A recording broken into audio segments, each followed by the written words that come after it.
बंदी छोड़ सतगुरु रामपाल जी परमेश्वर जी की जय हो।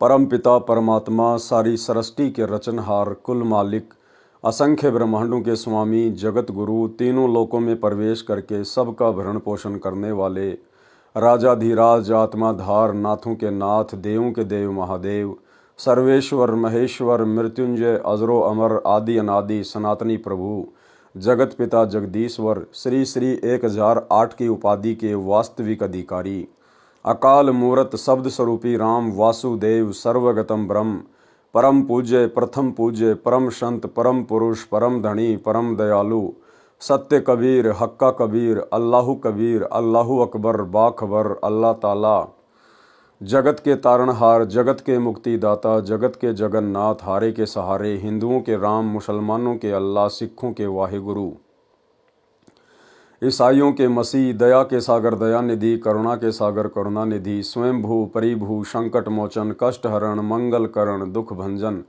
अविगत कबीर निर्विकार निर्विषम परमात्मा अलय अलेख सतगुरु आदि अनादि सतगुरु असली मर्यादा पुरुषोत्तम असली राम असली कृष्ण असली घनश्याम असली मुरारी राजाओं के राजा महाराजाओं के महाराजा शहंशाहों के शहंशाह सम्राटों के सम्राट भगवानों के भगवान अल्लाहों के अल्लाह प्रभुओं के प्रभु मसीहाओं के मसीह सच्चे वाहिगुरु बाबाओं के बाबा पीरों के पीर सेठों के सेठ जगत सेठ सावड़सा सेठ सर्वगुण संपन्न अनंत कोटि कलाओं के स्वामी अनंत कोटि ब्रह्मांडों के नायक योगियों में महायोगी ध्यानियों में महाध्यानी सिद्धों में परम सिद्ध ज्ञानियों में तत्वज्ञानी ब्रह्मज्ञानी महाज्ञानी परम ज्ञानी सर्वश्रेष्ठ ज्ञानी विज्ञानी युवा कबीर समृत कबीर असमवात अमित ओजा सच्चे रहनुमा करीम अल्लाह सुभान अल्लाह दुनिया के अंतिम पैगंबर 8 सितंबर 1951 से गांव धनाना जिला सोनीपत हरियाणा भारतवर्ष की पावन भूमि पे प्रकट रियल कल की भगवान श्री नारायण साकार हरि श्री बाबा साहेब शब्द स्वरूपी राम संत श्रोमणी सतगुरु रामपाल जी परमेश्वर जी के चरण कमल में साध संगति से जुड़े हुए देश विदेश से हम सभी सत्सेवक भाई बहनों का अनंत कोटि दंडवत प्रणाम। सत्साई भाई और बहनों, दया पूज्य गुरुदेव भगवान की, सारी सृष्टि के मालिक की, सतगुरु रामपाल जी भगवान की, जिनके विशेष आशीर्वाद से शुभ आशीर्वाद से आप और हम सभी सत्सेवक भाई बहन साध संगति से जुड़कर अपनी आत्मा के कल्याण हेतु निरंतर भक्ति मार्ग पर गुरुदेव के तत्व ज्ञान को आधार बनाकर बढ़ रहे हैं। भाई और बहनों, पूज्य गुरुदेव जी के कर कमल से लिखित पवित्र ग्रंथ कबीर सागर के सरलार्थ के ऊपर वीडियो बनाने की श्रृंखला जारी है। इसी श्रृंखला में आज हमारा ये 55 नंबर का वीडियो है। प्रत्येक वीडियो में गुरुदेव भगवान के आशीर्वाद से हमें बहुत कुछ सीखने को मिलता है। फिलहाल अध्याय कबीर चरित्र बोध के ऊपर वीडियो बनाने की श्रृंखला जारी है और इस श्रृंखला में कबीर परमेश्वर जब 650 साल पहले लीलामय रूप में एक जीवन व्यतीत कर रहे थे, काशी में परमेश्वर 120 वर्ष तक रहे थे, तो उस समय क्या क्या घटनाएं घटी थी, उन सभी घटनाओं का संक्षेप में गुरुदेव भगवान ने अपने कर कमल से यहाँ पर जिक्र किया है, जिसके ऊपर आप और हम भाई बहन वीडियो बना रहे हैं। तो भाई और बहनों, आगे बढ़ते हैं गुरुदेव के आशीर्वाद से। ये कबीर सागर का सरलार्थ पेज नंबर 527 है। ऋषि विवेकानंद जी से ज्ञान चर्चा। स्वामी रामानंद जी का एक शिष्य ऋषि विवेकानंद जी बहुत ही अच्छे प्रवचनकर्ता रूप में प्रसिद्ध था। ऋषि विवेकानंद जी को काशी शहर के एक क्षेत्र का उपदेशक नियुक्त किया हुआ था। उस क्षेत्र के व्यक्ति ऋषि विवेकानंद जी के धारा प्रवाह प्रवचनों को सुनकर उनकी प्रशंसा किए बिना नहीं रहते थे। उनकी कॉलोनी में बहुत प्रतिष्ठा बनी थी। प्रतिदिन की तरह ऋषि विवेकानंद जी विष्णु पुराण से कथा सुना रहे थे। कह रहे थे, भगवान विष्णु सर्वेश्वर है, अविनाशी अजन्मा है, सर्वसृष्टि रचनहार तथा पालनहार है। इनके कोई जन्मदाता माता पिता नहीं है, ये स्वयंभू है। ये ही त्रेता युग में अयोध्या के राजा दशरथ जी के घर माता कौशल्या देवी की पवित्र कोख से उत्पन्न हुए थे तथा श्री रामचंद्र नाम से प्रसिद्ध हुए। समुद्र पर सेतु बनाया, जल पर पत्थर तैराए, लंकापति रावण का वध किया। श्री विष्णु भगवान ने द्वापर युग में श्री कृष्ण चंद्र भगवान का अवतार धार कर वासुदेव जी के रूप में माता देवकी के गर्भ से जन्म लिया तथा कंस केसी शिशुपाल जरासंध आदि दुष्टों का संहार किया। 5 वर्षीय बालक कबीर देव जी भी उस ऋषि विवेकानंद जी का प्रवचन सुन रहे थे। तथा सैकड़ों की संख्या में अन्य श्रोतागण भी उपस्थित थे। ऋषि विवेकानंद जी ने अपने प्रवचन को विराम दिया तथा उपस्थित श्रोताओं से कहा, यदि किसी को कोई प्रश्न करना है तो वह निसंकोच अपनी शंका का समाधान करा सकता है। बालक कबीर परमेश्वर खड़े हुए तथा ऋषि विवेकानंद जी से करबद्ध होकर प्रार्थना की कि हे ऋषि जी, आपने भगवान विष्णु जी के विषय में बताया कि ये अजन्मा है, अविनाशी है, इनके कोई माता पिता नहीं है। एक दिन एक ब्राह्मण श्री शिव पुराण के रुद्र संहिता अध्याय 6 व 7 को पढ़कर श्रोताओं को सुना रहे थे। ये दास भी उस सत्संग में उपस्थित था। शिव पुराण में लिखा है कि निराकार परमात्मा आकार में आया, वह सदाशिव काल रूपी ब्रह्म कहलाया। उसने अपने अंदर से एक स्त्री प्रकट की जो प्रकृति देवी, अष्टांगी, त्रिदेव जननी, शिवा आदि नामों से जानी जाती है। काल रूपी ब्रह्म ने एक काशी नामक सुंदर स्थान बनाया। वहां दोनों शिव तथा शिवा अर्थात काल रूपी ब्रह्म तथा दुर्गा पति पत्नी रूप में निवास करने लगे। कुछ समय पश्चात दोनों के संभोग से एक लड़का उत्पन्न हुआ, उसका नाम विष्णु रखा। इसी प्रकार दोनों के रमण करने से एक पुत्र उत्पन्न हुआ, उसका नाम ब्रह्मा रखा तथा कमल के फूल पर डालकर अचेत कर दिया। फिर अध्याय 9 के अंत में लिखा है कि ब्रह्मा रजगुण है, विष्णु सतगुण है तथा शंकर तमगुण है, परंतु सदाशिव इनसे भिन्न है, वह गुणातीत है। यहाँ पर सदाशिव के अतिरिक्त 3 देव श्री ब्रह्मा, श्री विष्णु तथा श्री शिवजी भी हैं। इससे सिद्ध हुआ कि इन तीनों देवताओं की जननी दुर्गा अर्थात प्रकृति देवी है तथा पिता काल ब्रह्म है। इन तीनों प्रभुओं विष्णु आदि का जन्म हुआ है, इनके माता पिता भी हैं। एक दिन मैंने एक ब्राह्मण द्वारा श्री देवी पुराण के 3 स्कंद में अध्याय 4 व 5 में सुना था कि जिसमें भगवान विष्णु ने कहा है, इन प्रकृति देवी अर्थात दुर्गा को मैंने पहले भी देखा था। मुझे अपने बचपन की याद आई है। मैं एक वट वृक्ष के नीचे पालने में लेटा हुआ था। ये मुझे पालने में झुला रही थी। उस समय मैं बालक रूप में था। प्रकृति देवी के निकट जाकर तीनों देव श्री ब्रह्मा, श्री विष्णु तथा श्री शिवजी करबद्ध होकर खड़े हो गए। भगवान विष्णु ने देवी की स्तुति की, तुम शुद्ध स्वरूपा हो, ये संसार तुम्ही से उद्भासित हो रहा है। हमारा आविर्भाव अर्थात जन्म तथा तिरोभाव अर्थात मृत्यु होती है। हम अविनाशी नहीं हैं, तुम अविनाशी हो, प्रकृति देवी हो। भगवान शंकर बोले, हे माता, यदि आप ही के गर्भ से भगवान विष्णु तथा भगवान ब्रह्मा का जन्म हुआ है तो क्या मैं तमोगुणी लीला करने वाला शंकर आपका पुत्र नहीं हुआ, अर्थात मुझे भी जन्म देने वाली तुम ही हो। हे ऋषि विवेकानंद जी, आप कह रहे हो कि पुराणों में लिखा है कि भगवान विष्णु के तो कोई माता पिता नहीं, ये अविनाशी है। इन पुराणों का ज्ञानदाता एक श्री ब्रह्मा जी है तथा लेखक भी एक ही श्री व्यास जी है, जबकि पुराणों में तो भगवान विष्णु नासवान लिखे हैं, इनके माता पिता का नाम भी लिखा है। क्यों जनता को भ्रमित कर रहे हो? कबीर वेद पढ़े पर भेद न जाने, बाचे पुराण 18, जड़ को अंधा पान खिलावे भूले सृजनहारा। कबीर परमेश्वर जी के मुख कमल से उपरोक्त पुराणों में लिखा उल्लेख सुनकर ऋषि विवेकानंद अति क्रोधित हो गया तथा उपस्थित श्रोताओं से बोले, ये बालक झूठ बोल रहा है, पुराणों में ऐसा नहीं लिखा है। उपस्थित श्रोताओं ने भी सहमति व्यक्त की कि हे ऋषि जी, आप सत्य कह रहे हो। ये बालक क्या जाने पुराणों के गूढ़ रहस्यों को। आप विद्वान पुरुष, परम विवेकशील हो, आप इस बच्चे की बातों पर ध्यान ना दो। ऋषि विवेकानंद जी ने पुराणों को उसी समय देखा जिसमें सारा विवरण विद्यमान था, परंतु मान हानि के डर से अपने झूठे वक्तव्य पर ही दृढ़ रहते हुए कहा, हे बालक, तेरा क्या नाम है? तू किस जाति में जन्मा है? तूने तिलक लगाया है? क्या तूने कोई गुरु धारण किया है? शीघ्र बताइए। कबीर परमेश्वर जी ने बोलने से पहले ही श्रोता बोले, हे ऋषि जी, इसका नाम कबीर है, ये नीरू जुलाई का पुत्र है। कबीर जी बोले, ऋषि जी, मेरा यही परिचय है जो श्रोताओं ने आपको बताया, मैंने गुरु धारण कर रखा है। ऋषि विवेकानंद जी ने पूछा, क्या नाम है तेरे गुरुदेव का? परमेश्वर कबीर जी ने कहा, मेरे पूज्य गुरुदेव वही हैं जो आपके गुरुदेव हैं, उनका नाम है पंडित रामानंद स्वामी।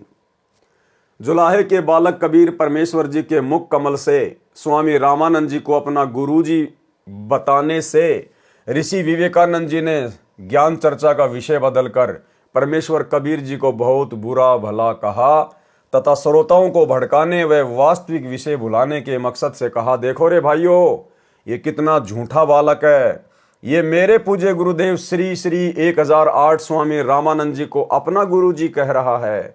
मेरे गुरु जी तो इन अछूतों के दर्शन भी नहीं करते, शूद्रों का अंग भी नहीं छूते। अभी जाता हूँ गुरु जी को बताता हूँ। भाई श्रोताओं, आप सभी कल स्वामी जी के आश्रम पर आना सुबह सुबह। इस झूठे की कितनी पिटाई स्वामी रामानंद जी करेंगे। इसने हमारे गुरुदेव का नाम मिट्टी में मिलाया है। सर्व श्रोता बोले, ये बालक मूर्ख झूठा गवार है, आप विद्वान हो। कबीर जी ने कहा, निरंजन धन तेरा दरबार, निरंजन धन तेरा दरबार, जहाँ पर तनिक न न्याय विचार, जहाँ पर तनिक न न्याय विचार। वैस्या ओडे मुल मुल खासा, गल मोतियों का हार, वैस्या ओडे मुल मुल खासा, गल मोतियों का हार। पतिव्रता को मिले न खादी, सूखा निरस आहार, निरंजन धन तेरा दरबार, जहाँ पर तनिक न न्याय विचार। भाई पाखंडी की पूजा जग में संत को कहे लबार, पाखंडी की पूजा जग में संत को कहे लबार।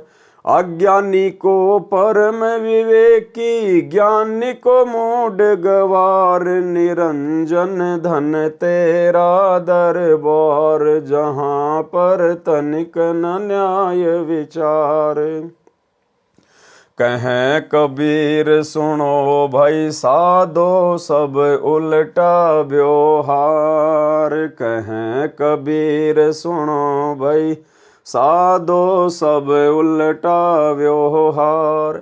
सच्चों को तो झूठ बतावे, इन झूठों का एतबार, निरंजन धन तेरा दरबार, जहाँ पर तनिक न न्याय विचार। बंदी छोड़ कबीर परमेश्वर जी अपने घर चले गए। वह ऋषि विवेकानंद अपने गुरु रामानंद स्वामी जी के आश्रम में गया तथा सर्व घटना की जानकारी बताई। हे स्वामी जी, एक छोटी जाति का जुलाहे का लड़का कबीर अपने आप को बड़ा विद्वान सिद्ध करने के लिए भगवान विष्णु जी को नासवान बताता है। हे ऋषि जी, उसने तो हम ब्राह्मणों का घर से निकलना ही दूभर कर दिया है, हमारी नाक काट डाली, अर्थात हमें महाशर्मिंदा लज्जित होना पड़ रहा है। उसने कल भरी सभा में कहा है कि पंडित रामानंद स्वामी मेरे गुरुजी हैं, मैंने उनसे दीक्षा ले रखी है। उस कबीर ने तिलक भी लगा रखा है, जैसा हम वैष्णव संत लगाते हैं। अपने शिष्य विवेकानंद की बात सुनकर स्वामी रामानंद जी बहुत क्रोधित होकर बोले, हे विवेकानंद, कल सुबह उसे मेरे सामने उपस्थित करो, देखना सर्व के समक्ष उसकी झूठ का पर्दाफाश करूंगा।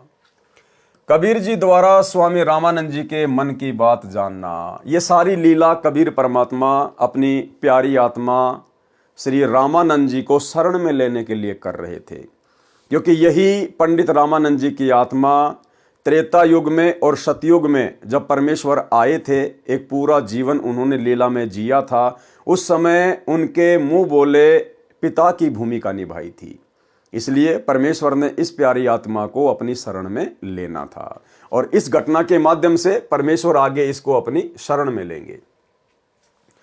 दूसरे दिन विवेकानंद ऋषि अपने साथ 9 व्यक्तियों को लेकर जुलाहा कॉलोनी में नीरू के मकान के विषय में पूछने लगा कि नीरू का मकान कौन सा है।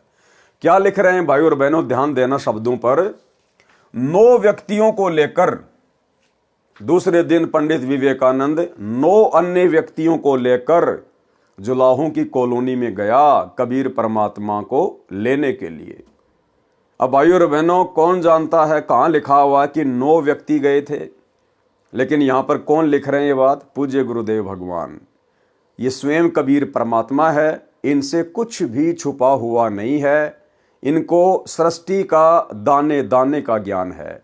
तो 9 व्यक्ति पंडित विवेकानंद जी के साथ में गए थे उस दिन कबीर परमेश्वर जी को लाने के लिए। ये बातें परमेश्वर ही कह सकते हैं। और पहुंच गए जुलाहों की कॉलोनी में। 9 व्यक्तियों को लेकर जुलाहा कॉलोनी में नीरू के मकान के विषय में पूछने लगा कि नीरू का मकान कौन सा है। कॉलोनी के एक व्यक्ति को उनके आभाव से लगा कि ये कोई अप्रिय घटना करने के मकसद से आए हैं। उसने शीघ्रता से नीरू को जाकर बताया कि कुछ ब्राह्मण आपके घर आ रहे हैं, उनकी नीयत झगड़ा करने की है। नीमा भी वहीं खड़ी उस व्यक्ति की बातें सुन रही थी।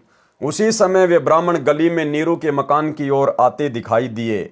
नीमा समझ गई कि अवश्य कबीर ने इन ब्राह्मणों से ज्ञान चर्चा की है, वे ईर्ष्यालु व्यक्ति मेरे बेटे को मार डालेंगे। इतना विचार करके सोए हुए बालक कबीर को जगाया तथा अपनी झोपड़ी के पीछे ले गई। वहां लेटाकर रजाई डाल दी तथा कहा, बेटा बोलना नहीं है, कुछ व्यक्ति झगड़ा करने के मकसद से अपने घर आ रहे हैं। नीमा अपने घर के द्वार पर गली में खड़ी हो गई। तब तक वे ब्राह्मण घर के निकट आ चुके थे। उन्होंने पूछा, क्या नीरू का घर यही है? नीमा ने उत्तर दिया, हाँ ऋषि जी यही है। कहो कैसे आना हुआ? ऋषि विवेकानंद बोला, कहाँ है तुम्हारा शरारती बच्चा कबीर? कल उसने भरी सभा में मेरे सामने गुरुदेव का अपमान किया है। आज उसकी पिटाई गुरुजी सर्व के समक्ष करेंगे, इसको सबक सिखाएंगे। नीमा बोली, मेरा बेटा निर्दोष है, वह किसी का अपमान नहीं कर सकता। आप मेरे बेटे से ईर्ष्या रखते हो। कभी कोई ब्राह्मण उलाने लेकर आता है, कभी कोई तो कभी कोई। आप मेरे बेटे की जान के शत्रु क्यों बने हो? लौट जाइए। सर्व ब्राह्मण बलपूर्वक नीरू की झोपड़ी में प्रवेश करके कपड़ों को उठा उठाकर बालक को खोजने लगे। 4 पाइयों को भी उलटकर पटक दिया। जोर जोर से ऊंची आवाज में बोलने लगे। माता पिता को दुखी जानकर बालक रूपधारी कबीर परमेश्वर जी रजाई से निकलकर खड़े हो गए तथा कहा, ऋषि जी मैं झोपड़ी के पीछे छुपा हूं। बच्चे की आवाज सुनकर सर्व ब्राह्मण पीछे गए। वहां खड़े कबीर जी को पकड़कर अपने साथ ले जाने लगे। नीमा तथा नीरू ने विरोध किया।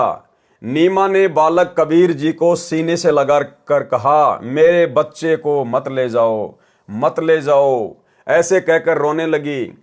निर्दयों ने नीमा को धक्का मारकर जमीन पर गिरा दिया। नीमा फिर उठकर पीछे पीछे दौड़ी तथा बालक कबीर जी का हाथ उनसे छुटवाने का प्रयत्न किया। एक व्यक्ति ने ऐसा थप्पड़ मारा, नीमा के मुख व नाक से रक्त टपकने लगा। नीमा रोती हुई गली में अचेत हो गई। नीरू ने भी बच्चे को छुड़ाने की कोशिश की तो उसे भी पीट पीट कर मृत समान कर दिया। कॉलोनी वाले उठाकर उनके घर ले गए। बहुत समय पश्चात दोनों सचेत हुए। बच्चे के वियोग में रो रो कर दोनों का बुरा हाल था। नीरू चोट के कारण चल फिरने में असमर्थ जमीन पर गिरकर विलाप कर रहा था। कभी चुप होकर भयभीत हुआ गली की ओर देख रहा था। मन में सोच रहा था कि कहीं वे लौटकर ना आ जाएं तथा मुझे जान से ना मार डालें। फिर बच्चे को याद करके विलाप करने लगता, मेरे बेटे को मत मारो, मत मारो, इसने क्या बिगाड़ा है तुम्हारा। ऐसे पागल जैसी स्थिति नीरू की हो गई थी। नीमा होश में आती थी, फिर अपने बच्चे के साथ हो रहे अत्याचार की कल्पना कर बेहोश अचेत हो जाती थी। मोहल्ले कॉलोनी के स्त्री पुरुष उनकी दशा देखकर अति दुखी थे।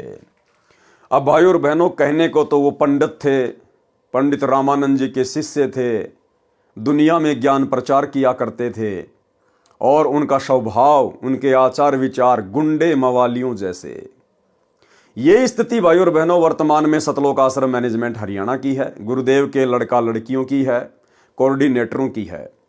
जब से सन 2016 से संगत में 7 संगतियां शुरू हुई है, तब से इन लोगों को अपने धार्मिक धंधे के ऊपर खतरा मंडराता हुआ दिखाई देने लगा और इन्होंने बहुत प्रयास किया सात संगतियों को रुकवाने का। जहां जहां सात संगतियां होती, ये लोग पंडित विवेकानंद की तरह गुंडों की फौज लेकर पहुंच जाते, सत्सेवक भाई बहनों के साथ में मार पिटाई करते, पुलिस वालों को साथ में लेके जाते, पुलिस वालों को पैसे देकर उनको शराब पिलाकर भगत भाई बहनों को पिटवाते थे। दिल्ली की सात संगति में पुलिस वालों को पैसे देकर भगत भाई बहनों को जानवरों की तरह इन्होंने जो है वो पिटवाया। मुझ पवन दास के ऊपर लगभग 2-3 बार जानलेवा हमले किए। अपनी तरफ से तो एक प्रकार से मारकर ही छोड़कर चले गए थे। वीडियो दास आपको बार बार दिखाता रहता है। कहने का मतलब भाई और बहनों, वर्तमान में परम पूज्य सतगुरु रामपाल जी परमेश्वर जी की शरण में आने के बाद भी उनके परिवार का, कोऑर्डिनेटरों का, आश्रम संचालकों का आचार विचार व्यवहार कुछ भी चेंज नहीं हुआ, वही गुंडे मवालियों वाली हरकतें। इसलिए भाई और बहनों, परमात्मा ने अंत में फिर सात संगतियां शुरू करवाई और एक सच्चे मिशन को परमेश्वर ने सात संगति के माध्यम से आगे बढ़ाया। मोहल्ले कॉलोनी के स्त्री पुरुष उनकी दशा देखकर अति दुखी थे। प्रातः काल का समय था। स्वामी रामानंद जी गंगा नदी पर स्नान करके लौटे ही थे, अपनी कुटिया में बैठे थे। जब उन्हें पता चला कि उस बालक कबीर को पकड़कर ऋषि विवेकानंद जी की टीम ला रही है, तो स्वामी रामानंद जी ने अपनी कुटिया के द्वार पर कपड़े का पर्दा लगा लिया, ये दिखाने के लिए कि मैं पवित्र जाति का ब्राह्मण हूं तथा शूद्रों को दीक्षा देना तो दूर की बात है, सुबह सुबह तो दर्शन भी नहीं करता। ऋषि विवेकानंद जी ने बालक कबीर देव जी को कुटिया के समक्ष खड़ा करके कहा, हे गुरुदेव, ये रहा वह झूठा बच्चा कबीर जुलाहा। उस समय ऋषि विवेकानंद जी ने अपने प्रचार क्षेत्र के व्यक्तियों को विशेषकर बुला रखा था, ये दिखाने के लिए कि ये कबीर झूठ बोलता है। स्वामी रामानंद जी कहेंगे, मैंने इसको कभी दीक्षा नहीं दी जिससे सर्व उपस्थित व्यक्तियों को ये बात जचेगी कि कबीर पुराणों के विषय में भी झूठ बोल रहा था, जिनके बारे में कबीर जी ने लिखा बताया था कि श्री विष्णु जी, श्री शिव जी तथा ब्रह्मा जी नासवान है, इनका जन्म होता है तथा मृत्यु भी होती है, तथा इनकी माता का नाम प्रकृति देवी दुर्गा है तथा पिता का नाम सदाशिव अर्थात काल ब्रह्म है।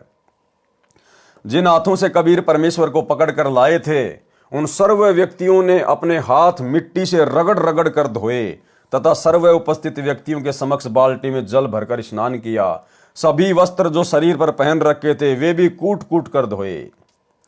स्वामी रामानंद जी ने अपनी कुटिया के द्वार पर खड़े 5 वर्षीय बालक कबीर से ऊंची आवाज में प्रश्न किया, हे बालक, आपका क्या नाम है? कौन जाति में जन्म है?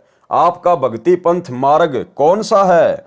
उस समय लगभग 1000 की संख्या में दर्शक उपस्थित थे। बालक कबीर जी ने भी आधीनता से ऊंची आवाज में उत्तर दिया, जाति मेरी जगत गुरु परमेश्वर है पंथ, गरीबदास लिखित पढ़े मेरा नाम निरंजन कंत। ए स्वामी सृष्टा मैं सृष्टि मेरे तीर, दास गरीब अधर बसूं अविगत सत्य कबीर। गोता मारूं स्वर्ग में जा बैठूं पाताल, गरीबदास ढूंढत फिरूं हीरे माणिक लाल। भावार्थ, कबीर जी ने कहा, हे स्वामी रामानंद जी, परमेश्वर के घर कोई जाति नहीं है। आप विद्वान पुरुष होते हुए वर्ण भेद को महत्व दे रहे हो। मेरी जाति व नाम तथा भक्ति पंथ जानना चाहते हो तो सुनो। मेरा नाम वही कबीर देव है जो वेदों में लिखा है, जिसे आप जी पढ़ते हो।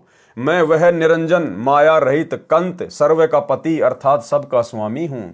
मैं ही सर्व सृष्टि रचनहार सृष्टा हूँ। ये सृष्टि मेरे ही आश्रित तीर यानी किनारे है। मैं ऊपर सत्य लोक में निवास करता हूँ। मैं वह अमर अव्यक्त अविगत सत्य कबीर हूँ, जिसका वर्णन गीता अध्याय 8 श्लोक 20 से 22 में है। हे स्वामी जी, गीता अध्याय 7 श्लोक 24 में गीता ज्ञानदाता अर्थात काल ब्रह्म अपने विषय में बताता है कि ये मूर्ख मनुष्य समुदाय मुझ अव्यक्त को श्री कृष्ण रूप में व्यक्ति मान रहे हैं। मैं सबके समक्ष प्रकट नहीं होता।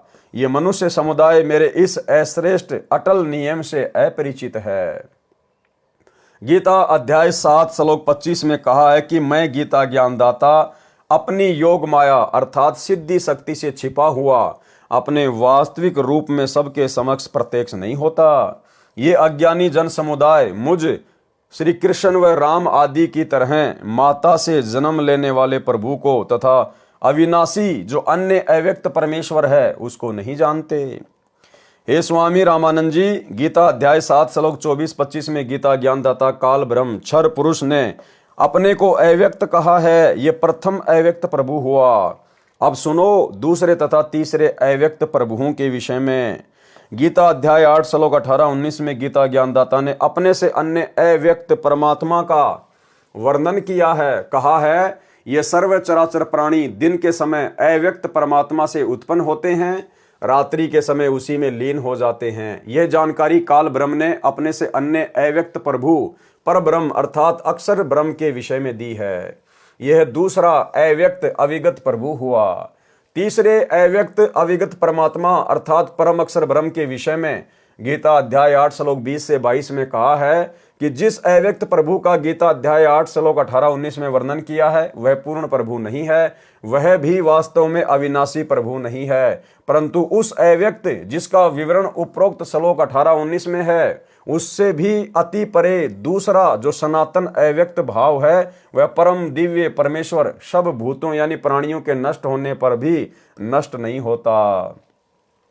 वह अक्षर अव्यक्त अविनाशी अविगत अर्थात वास्तव में अविनाशी अव्यक्त प्रभु इस नाम से कहा गया है। उसी अक्षर अव्यक्त की प्राप्ति को परम गति कहते हैं। जिस दिव्य परम परमात्मा को प्राप्त होकर साधक वापस लौटकर इस संसार में नहीं आते, इसी का विवरण गीता अध्याय 15 श्लोक 1 से 4 तथा श्लोक 16-17 में भी है। वह धाम अर्थात जिस लोक में वह अविनाशी परमात्मा रहता है वह धाम मेरे वाले लोक ब्रह्म लोक से श्रेष्ठ है। हे पार्थ, जिस अविनाशी परमात्मा के अंतर्गत सर्व प्राणी हैं, जिस सच्चिदानंद घन परमात्मा से यह समस्त जगत परिपूर्ण है, वह सनातन अव्यक्त परमेश्वर तो अनन्य भक्ति से प्राप्त होने योग्य है। गीता अध्याय 8 श्लोक 20, 21, 22। हे स्वामी रामानंद जी, मैं वही तीसरी श्रेणी वाला अविगत सत्य अविनाशी भाव वाला परमेश्वर कबीर हूं, जिसे वेदों में कबीर देव कहा है, वही कबीर देव मैं कहलाता हूं। हे स्वामी रामानंद जी, सर्व सृष्टि को रचने वाला सृष्टा मैं ही हूं। मैं ही आत्मा का आधार, जगत गुरु, जगत पिता, बंधु तथा जो सत्य साधना करके सत्य लोक जा चुके हैं उनको सतलोक पहुंचाने वाला मैं ही हूं। काल ब्रह्म की तरह धोखा न देने वाले स्वभाव वाला कबीर देव मैं ही हूं। जिसका प्रमाण अथर्ववेद कांड 4 अनुवाक 1 मंत्र 7 में लिखा है। कांड नंबर 4 अनुवाक नंबर 1 मंत्र नंबर 7। यहां पर इसका हिंदी अनुवाद है, केवल हिंदी अनुवाद। जो अचल अर्थात अविनाशी जगत पिता, भक्तों का वास्तविक साथी अर्थात आत्मा का आधार, बड़ा स्वामी अर्थात परमेश्वर व जगत गुरु तथा विनम्र पुजारी अर्थात विधिवत साधक को सुरक्षा के साथ सतलोक ले गए हुओं को यानी जो मोक्ष प्राप्त कर चुके हैं उनको सतलोक ले जाने वाला, सर्व ब्रह्मांडों की रचना करने वाला, जगदम्बा अर्थात माता वाले गुणों से भी युक्त, काल की तरह धोखा न देने वाले स्वभाव अर्थात गुणों वाला, ज्यों का त्यों अर्थात वैसा ही वह है। आप कबीर देव हैं अर्थात भाषा भिन्न इसे कबीर परमेश्वर भी कहते हैं। भावार्थ, इस मंत्र में यह भी स्पष्ट कर दिया कि उस परमेश्वर का नाम कबीर देव अर्थात कबीर परमेश्वर है जिसने सर्व रचना की है। जो परमेश्वर अचल अर्थात वास्तव में अविनाशी, गीता अध्याय 15 श्लोक 16-17 में भी प्रमाण है। जगत गुरु परमेश्वर आत्माधार जो पूर्ण मुक्त होकर सतलोक गए हैं यानी जो मोक्ष प्राप्त कर चुके हैं उनको सतलोक ले जाने वाला, सर्व ब्रह्मांडों का रचनहार, काल की तरह धोखा न देने वाला, ज्यों का त्यों वह स्वयं कबीर देव अर्थात कबीर प्रभु है। यही परमेश्वर सर्व ब्रह्मांडों व प्राणियों को अपनी शब्द शक्ति से उत्पन्न करने के कारण जनिता माता भी कहलाता है तथा पितरम पिता तथा बंधु भाई भी वास्तव में यही है तथा देव परमेश्वर भी यही है। इसलिए इसी कबीर देव कबीर परमेश्वर की स्तुति किया करते हैं। तमेव माता च पिता तमेव, तमेव बंधु च सखा तमेव, तमेव विद्या च द्रविणम तमेव, तमेव सर्व मम देव देव। इसी परमेश्वर की महिमा का पवित्र ऋग्वेद मंडल नंबर 1 सूक्त नंबर 24 में विस्तृत विवरण है। 5 वर्षीय बालक के मुख से वेदों व गीता के गूढ़ रहस्यों को सुनकर ऋषि रामानंद जी आश्चर्यचकित रह गए तथा क्रोधित होकर अपशब्द कहने लगे। रामानंद अधिकार सुन जुल्हा अक जगदीश, दास गरीब विलंब ना ताहि नवावत शीस। रामानंद को गुरु कहे तन से नहीं मिलात, दास गरीब दर्शन भये पैड़े लगी जुलात। पंथ चलत ठोकर लगी राम नाम कह दीन, दास गरीब कसर नहीं सीख लई परवीन।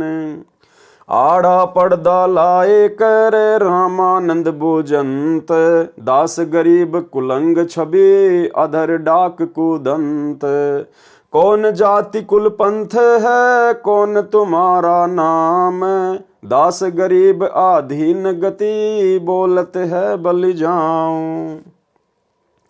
जाति हमारी जगत गुरु परमेश्वर है पंथ, दास गरीब लिखित पर नाम निरंजन कंत। रे बालक सुंदर बुद्धि घटमट तन आकार, दास गरीब दर्द लग्या हो बोले सिरजनहार। तुम मोमन के पालवा जुल्हे के घर बास, दास गरीब अज्ञान गति एता दृढ़ विश्वास। मान बड़ाई छोड़ कर बोलो बालक बहन, दास गरीब अधम मुखी एता तुम घट फैन। तर्क तलु से बोले ते रामानंद सुर ज्ञान, दास गरीब कुजाती है आखिर नीच निदान। परमेश्वर कबीर जी कबीर देव ने प्रेम पूर्वक उत्तर दिया। मैं के बदन खुलास कर सुनी स्वामी परवीन, दास गरीब मनी मरे मैं आजिज आधीन। मैं अविगत गत से परे चारों वेद से दूर, दास गरीब दसों दिशा सकल सिंध भरपूर। सकल सिंध भरपूर हूँ खालिक हमरा नाम, दास गरीब अजाति हूँ तै जो कहा बलि जाऊं। जाति पाति मेरे नहीं नहीं बस्ती नहीं गाम, दास गरीब अनिन गति नहीं हमारे चाम।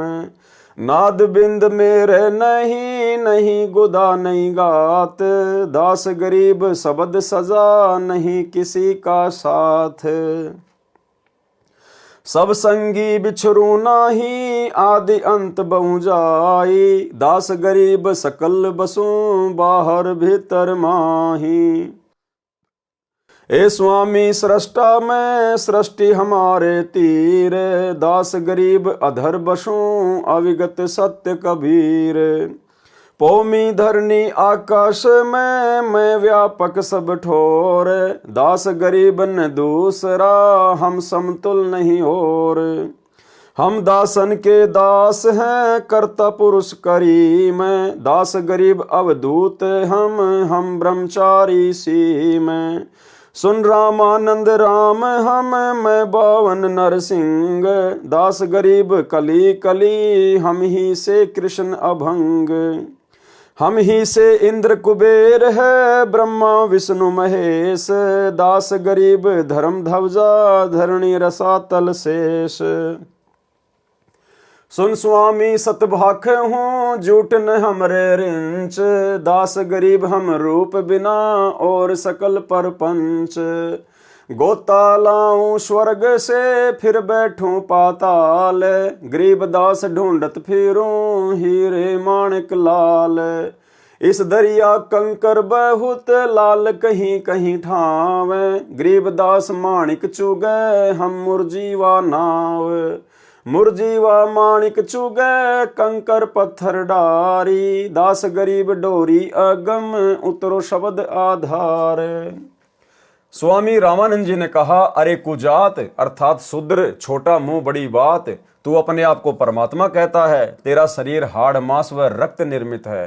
तू अपने आप को अविनाशी परमात्मा कहता है, तेरा जुलाई के घर जन्म है, फिर भी अपने आप को अजन्मा अविनाशी कहता है, तू कपटी बालक है। परमेश्वर कबीर जी ने कहा, ना मैं जन्मूं ना मरूं, जो मैं आऊं त्यो जाऊं। गरीब दास सतगुरु भेद से लखो हमारा दाव।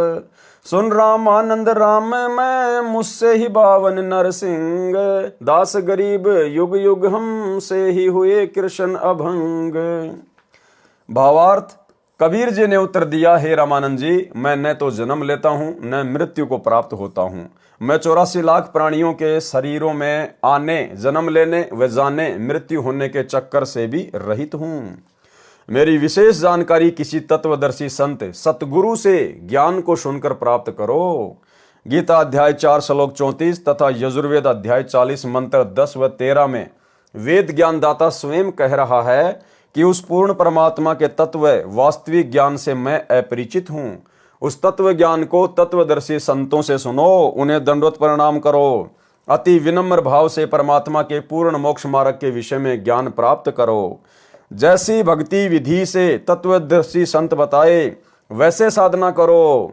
गीता अध्याय 15 श्लोक 17 में लिखा है कि श्लोक 16 में जिन दो पुरुषों भगवानों क्षर पुरुष अर्थात काल ब्रह्म तथा अक्षर पुरुष अर्थात परब्रह्म का उल्लेख है, वास्तव में अविनाशी परमेश्वर तथा सभी का पालन पोषण व धारण करने वाला परमात्मा तो उन उपरोक्त दोनों से अन्य ही है। हे स्वामी रामानंद जी, वह उत्तम पुरुष अर्थात सर्वश्रेष्ठ प्रभु मैं ही हूँ।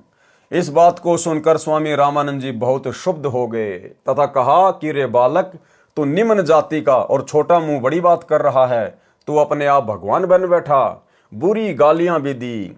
कबीर साहिब बोले कि गुरुदेव, आप मेरे गुरुजी हैं, आप मुझे गाली दे रहे हो तो भी मुझे आनंद आ रहा है, लेकिन मैं जो आपको कह रहा हूं मैं ज्यों का त्यों पूर्ण ब्रह्म ही हूं, इसमें कोई संशय नहीं है। इस बात को सुनकर रामानंद जी ने कहा कि ठहर जा, तेरी तो लंबी कहानी बनेगी, तो ऐसे नहीं मानेगा, मैं पहले अपनी पूजा पाठ कर लेता हूं। रामानंद जी ने कहा कि इसको बैठाओ, मैं पहले अपनी कुछ क्रिया रहती है वह कर लेता हूं, बाद में इससे निपटूंगा। स्वामी रामानंद जी क्या क्रिया करते थे? भगवान विष्णु जी की एक काल्पनिक मूर्ति बनाते थे, अपने मन में काल्पनिक मूर्ति बनाया करते थे। सामने मूर्ति दिखाई देने लग जाती थी, जैसे कर्मकांड करते हैं। भगवान की मूर्ति के पहले वाले सारे कपड़े उतार कर उनको जल से स्नान करवाकर फिर स्वच्छ कपड़े भगवान ठाकुर को पहनाकर गले में माला डालकर तिलक लगाकर मुकुट रख देते हैं। रामानंद जी कल्पना कर रहे थे, कल्पना करके भगवान की काल्पनिक मूर्ति बनाई। श्रद्धा से जैसे नंगे पैरों जाकर आप ही गंगा जल लाए हों, ऐसी अपनी भावना बनाकर ठाकुर जी की मूर्ति के कपड़े उतारे, फिर स्नान करवाया तथा नए वस्त्र पहना दिए, तिलक लगा दिया, मुकुट रख दिया और माला डालनी भूल गए। कंठी न डालें तो पूजा अधूरी, और मुकुट रख दिया तो उस दिन मुकुट उतारा नहीं जा सकता, उस दिन मुकुट उतार दें तो पूजा खंडित। स्वामी रामानंद जी अपने आप को कोस रहे हैं कि इतना जीवन हो गया मेरा, कभी भी ऐसी गलती जिंदगी में नहीं हुई थी। प्रभु, आज मुझ पापी से क्या गलती हुई है? यदि मुकुट उतारूं तो पूजा खंडित। उसने सोचा कि मुकुट के ऊपर से कंठी माला डालकर देखता हूं। कल्पना से कर रहे हैं, कोई सामने मूर्ति नहीं और पर्दा लगा है। कबीर साहिब दूसरी ओर बैठे हैं, मुकुट में माला फंस गई, आगे नहीं जा रही थी, जैसे शौपन देख रहे हों। रामानंद जी ने सोचा, अब क्या करूं? हे भगवान, आज तो मेरा सारा दिन ही व्यर्थ गया, आज की मेरी भक्ति कमाई व्यर्थ गई। क्योंकि जिसको परमात्मा की कसक होती है, उसका एक नित्य नियम भी रह जाए तो उसको दर्द बहुत होता है। जैसे इंसान की जेब कट जाए और फिर बहुत पश्चाताप करता है। प्रभु के सच्चे भक्तों को इतनी लगन होती है। इतने में बालक रूपधारी कबीर परमेश्वर जी ने कहा कि स्वामी जी, माला की घुंडी खोलो और माला गले में डाल दो, फिर गांठ लगा दो, मुकुट उतारना नहीं पड़ेगा। रामानंद जी काहे का मुकुट उतारे था, काहे की गांठ खोले था। कुटिया के सामने लगा पर्दा भी स्वामी रामानंद जी ने अपने हाथ से फेंक दिया और ब्राह्मण समाज के सामने उस कबीर परमेश्वर को सीने से लगा लिया। रामानंद जी ने कहा कि हे भगवान, आपका तो इतना कोमल शरीर है जैसे रुई हो, आपके शरीर की तुलना में मेरा तो पत्थर जैसा शरीर है। एक तरफ तो प्रभु खड़े हैं और एक तरफ जाति व धर्म की दीवार है। प्रभु चाहने वाली पुण्यात्माएं धर्म की बनावटी दीवार को तोड़ना श्रेयकर समझते हैं। वैसा ही स्वामी रामानंद जी ने किया। सामने पूर्ण परमात्मा को पाकर न जाति देखी, न धर्म देखा, न छुआछात, केवल आत्म कल्याण देखा। इसे ब्राह्मण कहते हैं। बोलत रामानंद जी हम गड़बड़ा सुकाल, गरीबदास पूजा कर मुकुट फही जदिमाल। सेवा करो संभाल कर सुनी स्वामी सुर ज्ञान, गरीबदास सिर मुकुट धरी माला अटकी जान। स्वामी घुंडी खोल कर फिर माला गल डार, गरीबदास इस भजन को जानत है करतार। ड्योडी पर्दा दूर कर लिया कंठ लगाए, गरीबदास गुजरी बहुत बदने बदन मिलाए। मन की पूजा तुम लखी मुकुट माल पर बेस, गरीबदास गति को लखै कौन वरण क्या भेष। ये तो तुम शिक्षा दई मान लई मन मोर, गरीबदास कोमल पुरुष हमरा बदन कठोर। कबीर देव द्वारा ऋषि रामानंद के आश्रम में 2 रूप धारण करना। स्वामी रामानंद जी ने परमेश्वर कबीर जी से कहा कि आपने झूठ क्यों बोला। कबीर परमेश्वर जी बोले, कैसा झूठ स्वामी जी। स्वामी रामानंद जी ने कहा कि आप कह रहे थे कि आपने मेरे से नाम ले रखा है, आपने मेरे से उपदेश कब लिया। बालक रूपधारी कबीर परमेश्वर जी बोले, एक समय आप स्नान करने के लिए पंचगंगा घाट पर गए थे, मैं वहां लेटा हुआ था, आपके पैरों की खड़ाऊ मेरे सिर में लगी थी, आपने कहा था कि बेटा राम राम बोलो। रामानंद जी बोले, हाँ अब कुछ याद आया, परंतु वह तो बहुत छोटा बच्चा था, क्योंकि उस समय 5 वर्ष की आयु के बच्चे बहुत बड़े हो जाया करते थे, तथा 5 वर्ष के बच्चे के शरीर तथा 2.5 वर्ष के बच्चे के शरीर में दुगना अंतर हो जाता है। कबीर परमेश्वर जी ने कहा, स्वामी जी देखो मैं ऐसा था। स्वामी रामानंद जी के सामने ही खड़े हैं और एक 2.5 वर्षीय बच्चे का दूसरा रूप बनाकर किसी सेवक की वहां पर चारपाई बिछी थी, उसके ऊपर विराजमान हो गए। रामानंद जी ने 6 बार तो इधर देखा और 6 बार उधर देखा, फिर आंखें मल मल कर देखा कि कहीं तेरी आंखें धोखा तो नहीं खा रही हैं। इस प्रकार देख ही रहे थे कि इतने में कबीर परमेश्वर जी का छोटे वाला रूप हवा में उड़ा और कबीर परमेश्वर जी के बड़े 5 वर्ष वाले स्वरूप में समा गया। 5 वर्ष वाले स्वरूप में कबीर परमेश्वर जी रह गए। रामानंद जी बोले कि मेरा संशय मिट गया कि आप ही पूर्ण ब्रह्म हो। हे परमेश्वर, आपको कैसे पहचान सकते हैं? आप किस जाति में उत्पन्न तथा कैसी वेशभूषा में खड़े हो? हम नादान प्राणी आपके साथ वाद विवाद करके दोषी हो गए, क्षमा करना परमेश्वर। कबीर देव, मैं आपका अनजान बच्चा हूं। रामानंद जी ने फिर अपनी अन्य शंकाओं का निवारण करवाया। शंका, हे कबीर देव, मैं राम राम कोई मंत्र शिष्यों को जाप करने को नहीं देता। यदि आपने मुझसे दीक्षा ली है तो वह मंत्र बताइए जो मैं शिष्य को जाप करने को देता हूं। उत्तर कबीर देव का, हे स्वामी जी, आप ओम नाम जाप करने को देते हो तथा ओम भगवते वासुदेवाय नमः का जाप तथा विष्णु स्तोत्र की आवर्ती की भी आज्ञा देते हो। फिर शंका, आपने जो मंत्र बताया ये तो सही है, एक शंका और है, उसका भी निवारण कीजिए। मैं जिसे शिष्य बनाता हूं उसे एक चिन्ह देता हूं, वह आपके पास नहीं है। उत्तर बंदी छोड़ कबीर जी बोले, हे गुरुदेव, आप तुलसी की लकड़ी के एक मणके की कंठी माला गले में पहनने के लिए देते हो। ये देखो गुरुजी, उसी दिन आपने अपनी कंठी गले से निकालकर मेरे गले में पहनाई थी। ये कहते हुए कबीर देव ने अपने कुर्ते के नीचे गले में पहनी वही कंठी माला सार्वजनिक कर दी।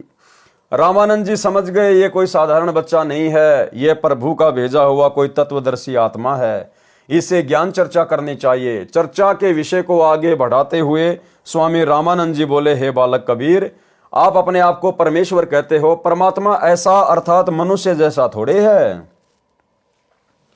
हे कबीर जी, उस स्थान परम धाम को यदि एक बार दिखा दें तो मन शांत हो जाएगा।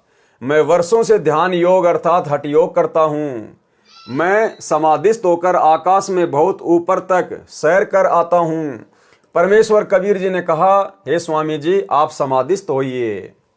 स्वामी रामानंद जी का हठ योग यानी ध्यान मेडिटेशन करना नित्य का अभ्यास था। तुरंत ही समाधिस्थ हो गए। समाधि दशा में स्वामी जी की सुरती यानी ध्यान त्रिवेणी तक जाती थी। त्रिवेणी पर 3 रास्ते हो जाते हैं। बाया रास्ता धर्मराज के लोक तथा ब्रह्मा विष्णु तथा शिव जी के लोकों में तथा स्वर्ग लोक आदि को जाता है। दाया रास्ता 88,000 खेड़ों नगरियों की ओर जाता है। सामने वाला रास्ता ब्रह्मलोक को जाता है, वह ब्रह्मरंध्र भी कहा जाता है। स्वामी रामानंद जी कई जन्मों से साधना करते हुए आ रहे थे, इस कारण से इनका ध्यान तुरंत लग जाता था। बालक रूपधारी परमेश्वर कबीर जी स्वामी रामानंद जी को ध्यान में आगे मिले तथा वहां का सर्व भेद रामानंद जी को बताया। हे स्वामी जी, आपकी भक्ति साधना कई जन्मों की संचित है। जिस समय आप शरीर त्याग कर जाओगे, इस बाएं रास्ते से जाओगे। इस रास्ते में स्वचालित द्वार ऑटोमेटिक खुलने वाले गेट लगे हैं। जिस साधक की जिस भी लोक की साधना होती है वह धर्मराय के पास जाकर अपना लेखा करवाकर इसी रास्ते से आगे चलता है। उसी लोक का द्वार अपने आप खुल जाता है, वह द्वार तुरंत बंद हो जाता है। वह प्राणी पुनः उस रास्ते से लौट नहीं सकता। उस लोक में समय पूरा होने के पश्चात पुनः उसी मार्ग से धर्मराज के पास आकर अन्य जीवन प्राप्त करता है। धर्मराज का लोक भी उसी बाईं ओर जाने वाले रास्ते में सर्वप्रथम है। उस धर्मराज के लोक में प्रत्येक की भक्ति अनुसार स्थान तय होता है। आप स्वामी रामानंद जी की भक्ति का आधार विष्णु जी का लोक है। आप अपने पुण्य को इस लोक में समाप्त करके पुनः पृथ्वी लोक पर शरीर धारण करोगे। ये हरहट के कुएं जैसा चक्कर आपकी साधना से कभी समाप्त नहीं होगा। ये जन्म मृत्यु का चक्कर तो केवल मेरे द्वारा बताए तत्व ज्ञान द्वारा ही समाप्त होना संभव है। परमेश्वर कबीर जी ने फिर कहा, हे स्वामी जी, जो सामने वाला द्वार है ये ब्रह्मरंध्र है। ये वेदों में लिखे किसी भी मंत्र जाप से नहीं खुलता। ये तो मेरे द्वारा बताए सत्य नाम जो 2 मंत्र का होता है, एक ओम मंत्र तथा दूसरा तत्। ये तत् सांकेतिक है। वास्तविक नाम मंत्र तो उपदेश लेने वाले को बताया जाएगा, उसके जाप से खुलता है। ऐसा कहकर परमेश्वर कबीर जी ने सत्य नाम 2 मंत्रों के नाम का जाप किया। तुरंत ही सामने वाला द्वार ब्रह्मरंध्र खुल गया। परमेश्वर कबीर जी अपने साथ स्वामी रामानंद जी की आत्मा को लेकर उस ब्रह्मरंध्र में प्रवेश कर गए। उसके पश्चात वह द्वार तुरंत बंद हो गया। उस द्वार से निकलकर लंबा रास्ता तय किया, ब्रह्मलोक में गए। आगे फिर 3 रास्ते हैं। बाईं ओर एक रास्ता महास्वर्ग में जाता है। उस महास्वर्ग में नकली डुप्लीकेट सतलोक, अलखलोक, अगमलोक तथा अनामी लोकों की रचना काल ब्रह्म ने अपनी पत्नी दुर्गा से करवा रखी है। प्राणियों को धोखा देने के लिए उन सर्व नकली लोकों को दिखाकर वापस आए। दाईं ओर सप्तपुरी, ध्रुवलोक आदि हैं। सामने वाला द्वारा वहां जाता है जहां पर गीता ज्ञानदाता काल ब्रह्म अपनी योग माया से छुपा रहता है। वह 3 स्थान बनाए हैं। एक रजोगुण प्रधान क्षेत्र है जिसमें काल ब्रह्म तथा दुर्गा प्रकृति देवी पति पत्नी रूप में साकार रूप में रहते हैं। उस समय जिस पुत्र का जन्म होता है वह रजोगुण युक्त होता है। उसका नाम ब्रह्मा रख देता है। उस बालक को युवा होने तक अचेत रखकर परवरिश करते हैं। युवा होने पर काल ब्रह्म स्वयं विष्णु रूप धारण करके अपनी नाभि से कमल का फूल प्रकट करता है। उस कमल के फूल पर युवा अवस्था प्राप्त होने पर ब्रह्मा जी को रखकर सचेत कर देता है। इसी प्रकार एक शतोगुण प्रधान क्षेत्र बनाया है। उसमें दोनों दुर्गा व काल ब्रह्म पति पत्नी रूप में रहकर अन्य पुत्र शतोगुण प्रधान उत्पन्न करते हैं। उसका नाम विष्णु रखते हैं। उसे भी युवा होने तक अचेत रखते हैं। शेष सैया पर सचेत करते हैं। अन्य शेषनाग ब्रह्म ही अपनी शक्ति से उत्पन्न करता है।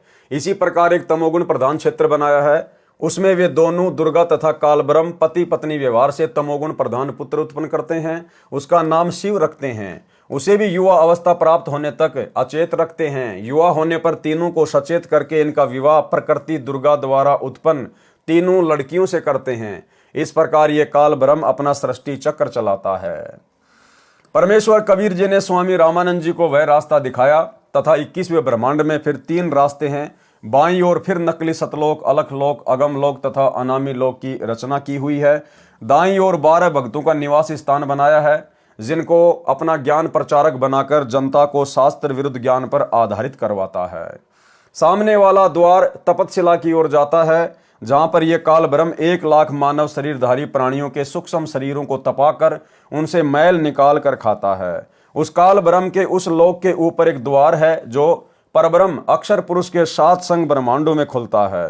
परब्रह्म के ब्रह्मांडों के अंतिम सिरे पर एक द्वार है जो सत्य पुरुष परम अक्षर ब्रह्म के लोक सत्य लोक की भंवर गुफा में खुलता है। फिर आगे सत्यलोक है जो वास्तविक सतलोक है। सतलोक में पूर्ण परमात्मा कबीर जी अन्य तेजोमय मानव सदृश शरीर में एक गुम्मद में एक ऊंचे सिंहासन पर विराजमान है। वहां सतलोक की सर्व वस्तुएं तथा सतलोकवासी सफेद प्रकाश युक्त हैं। सत्य पुरुष के शरीर का प्रकाश अत्यधिक सफेद है। सत्य पुरुष के एक रोमकूप का प्रकाश 1 लाख सूर्यों तथा इतने ही चंद्रमाओं के मिले जुले प्रकाश से भी अधिक है। परमेश्वर कबीर जी स्वामी रामानंद जी की आत्मा को साथ लेकर सतलोक में गए। वहां सभी आत्माओं का भी मानव सदृश शरीर है। उनके शरीर का भी सफेद प्रकाश है, परंतु सतलोक निवासियों के शरीर का प्रकाश 16 सूर्यों के प्रकाश के समान है। बालक रूपधारी कबीर देव ने अपने ही अन्य स्वरूप पर चंवर किया, जो स्वरूप अत्यधिक तेजोमय था तथा सिंहासन पर एक सफेद गुम्बद में विराजमान था। स्वामी रामानंद जी ने सोचा कि पूर्ण परमात्मा तो ये है जो तेजोमय शरीर युक्त है। ये बाल रूपधारी आत्मा कबीर यहाँ का अनुचर अर्थात सेवक होगा।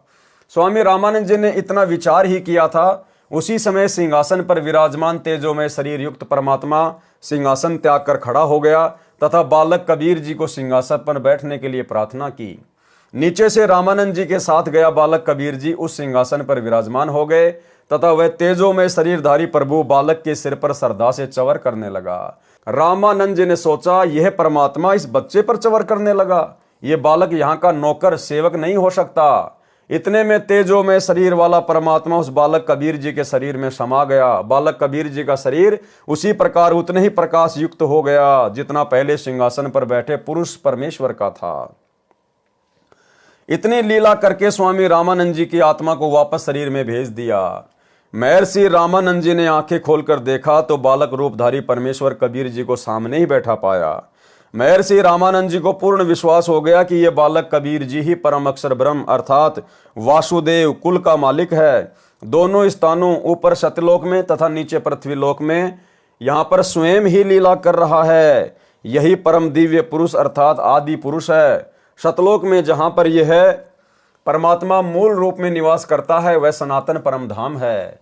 परमेश्वर कबीर जी ने इसी प्रकार संत गरीबदास जी महाराज छुडानी हरियाणा वाले को सर्व ब्रह्मांडों को प्रत्यक्ष दिखाया था, उनका ज्ञान योग खोल दिया था तथा परमेश्वर ने गरीबदास जी महाराज को स्वामी रामानंद जी के विषय में बताया था कि किस प्रकार से मैंने स्वामी जी को शरण में लिया था। महाराज गरीबदास जी ने अपनी अमृतवाणी में उल्लेख किया है, तहाँ वहाँ चित चक्रित भया देखी फजल दरबार, गरीबदास सिजदा किया हम पाए दीदार।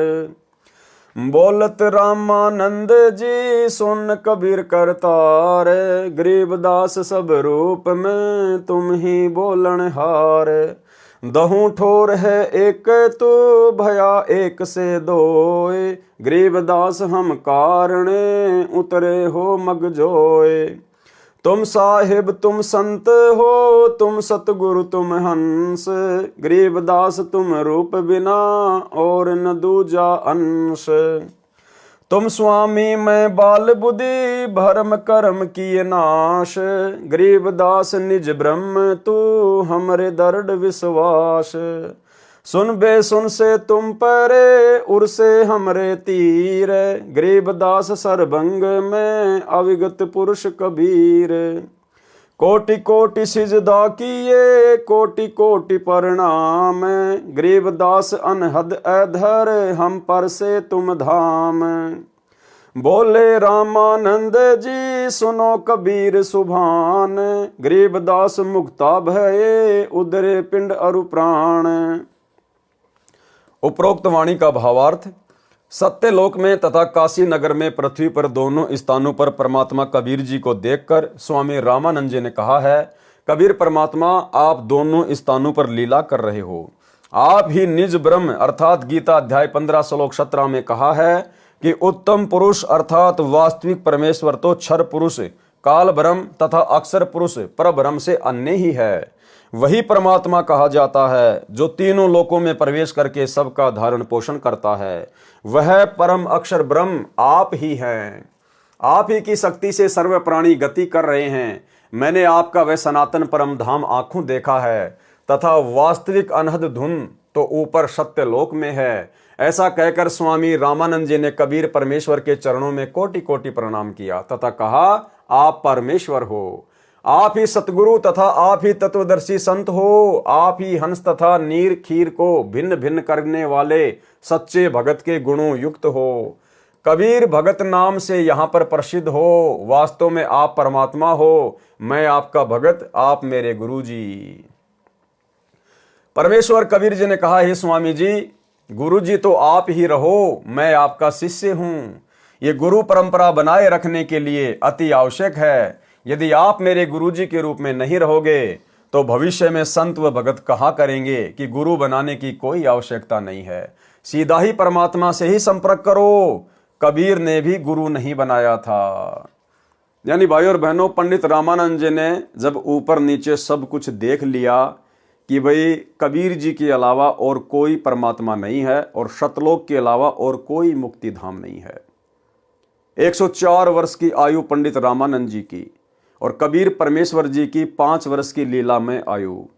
पंडित रामानंद जी ने उनके चरणों में कोटि कोटि प्रणाम किया, नमन किया और कहा, आज से मैं आपका शिष्य, आप मेरे गुरु। लेकिन कबीर परमेश्वर जी ने कहा कि पंडित जी, ये बात केवल आप और मेरे बीच की है, बाकी संसार की दृष्टि में आप मेरे गुरु बने रहिए, अन्यथा आने वाले समय में जब वो कलयुग की बिचली पीढ़ी का समय आएगा, उस समय फिर कौन भक्ति करेगा, कौन इस बात को मानेगा कि गुरु भी बनाना जरूरी है। लोग कहेंगे कबीर जी ने 650 साल पहले कौन सा गुरु बनाया था, गुरु बनाने की क्या आवश्यकता है भक्ति के लिए, मोक्ष के लिए। भाई और बहनों, ठीक यही लीला वर्तमान में चल रही है। वही कबीर परमात्मा जो 650 साल पहले काशी में प्रकट हुए थे, आज वर्तमान समय कलयुग की बिचली पीढ़ी में 8 सितंबर 1951 को प्रकट हैं। सन 1994 से उन्होंने अपना यथार्थ 13वां कबीर पंथ चलाया और इस कबीर परमेश्वर जी ने 17 फरवरी 1988 को आदरणीय गरीबदास जी के 12वें पंथ में प्रवेश करके और एक अच्छी आत्मा आदरणीय स्वामी रामदेवानंद जी को अपना मुंह बोला गुरु बनाया। यानी सतगुरु रामपाल जी का कोई गुरु नहीं था, क्योंकि ये तो जगत गुरु हैं और जगत गुरु का कोई गुरु नहीं होता, क्योंकि जगत गुरु स्वयं कबीर भगवान होता है। लेकिन इन्होंने गुरु शिष्य परंपरा का निर्वाह करते हुए और एक सच्चे भगत के लक्षण और गुणों को दर्शाते हुए आदरणीय रामदेवानंद जी को अपना मुंह बोला गुरु धारण किया।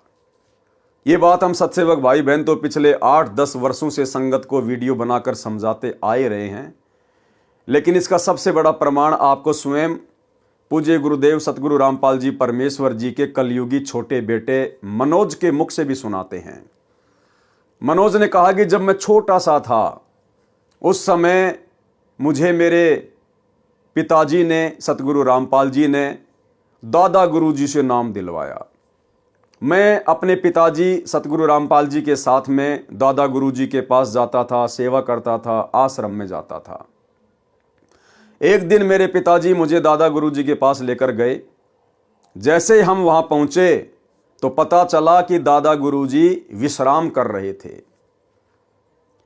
कुछ समय के बाद में जब दादा गुरु जी की आंख खुली, एक सेवक दौड़कर गया और सेवक ने बताया, जी ऐसे ऐसे हरियाणा से रामपाल जी आए हुए हैं। तो दादा गुरु जी ने कहा कि आपने उनको अंदर क्यों नहीं बुलाया, बाहर क्यों बैठा के रखा। तो सेवकों को बड़ा आश्चर्य हुआ कि एक हमारे जैसे भगत के विषय में इतना बोल रहे हैं कि उनको बाहर क्यों बैठाया, अंदर क्यों नहीं बुलाया, जबकि उन्होंने तो नाम भी हमारे से बाद में लिया, वो तो एक भगत है। तो सेवक ने कहा, जी आप विश्राम कर रहे थे, आप सो रहे थे। तो दादा गुरुदेव ने कहा कि मुझे जगाया क्यों नहीं, मुझे जगाना चाहिए था, और जाओ उनको अंदर लेके आओ।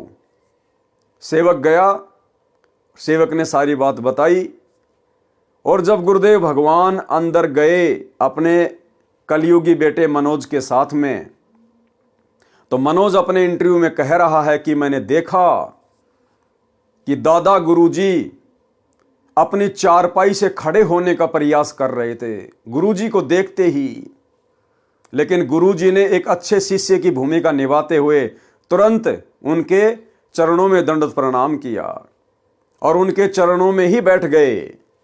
इतने में दादा गुरुजी ने कहा कि नहीं नहीं नहीं, आप नीचे मत बैठिए, आप ऊपर आइए, आप ऊपर आइए, आपकी जगह ये है, आपकी जगह ये है। और दादा गुरुजी उठकर नीचे बैठने का प्रयास कर रहे थे, लेकिन गुरुदेव भगवान ने देखा कि यहां तो बहुत सारे सेवक खड़े हैं, तो गुरुदेव ने एक अच्छे सुयोग्य शिष्य की भूमिका निभाते हुए अंत तक यही कहा, नहीं जी आप ही बैठे रहिए, मैं नीचे ठीक हूं।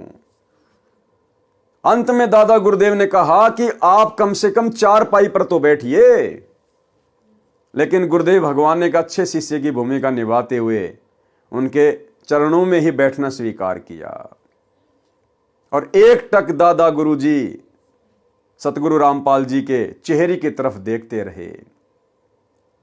उसके बाद में मनोज ने कहा कि ये सेम टू सेम वही घटना घटी जो घटना 650 साल पहले कबीर परमेश्वर और पंडित रामानंद जी के बीच में घटित हुई।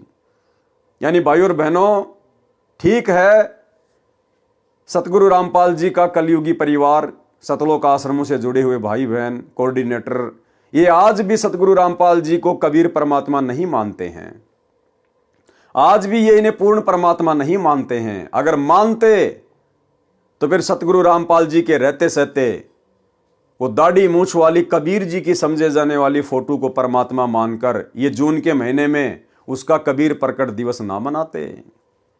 लेकिन ये अपने गुरु को केवल मानुष मानते हैं, अपने जैसा एक व्यक्ति मानते हैं।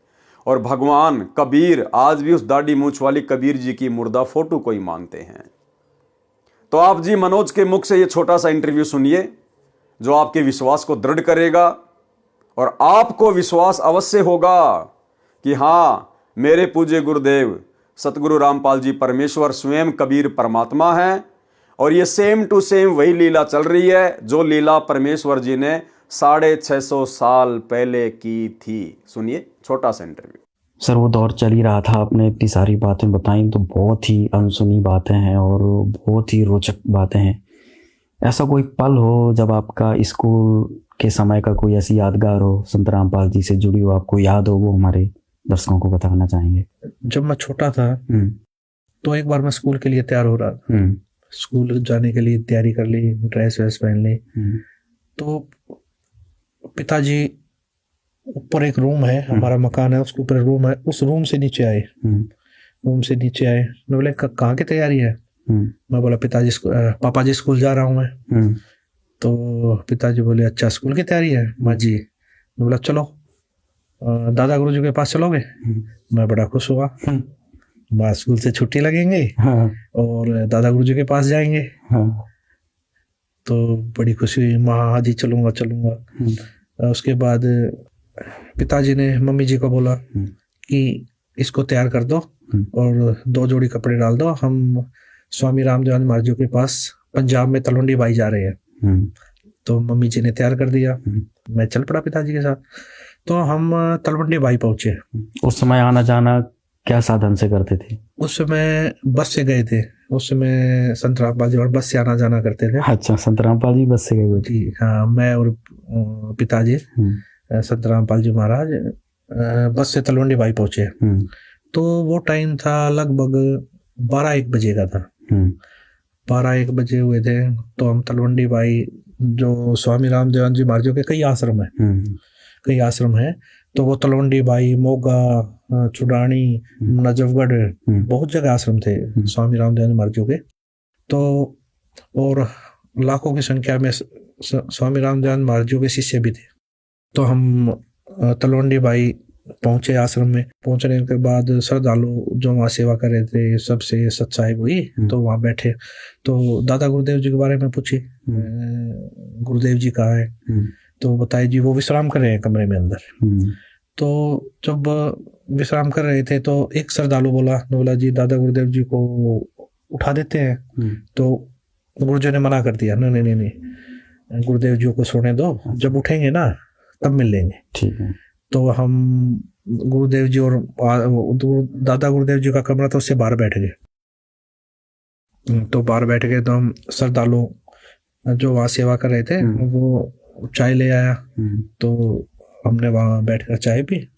तो चाय पी रहे थे, इतनी देर में अंदर से आवाज आई, खटखट की आवाज आई। तो जो सेवा कर रहा था वो, हाँ, जो श्रद्धालु हमारे साथ बातचीत कर रहा था, बैठा था, वो एकदम उठ के अंदर भागा। वो माँ क्या हुआ? पिताजी बोले क्या हुआ? गुरुदेव जी उठ गए हैं। तो वो भागा अंदर।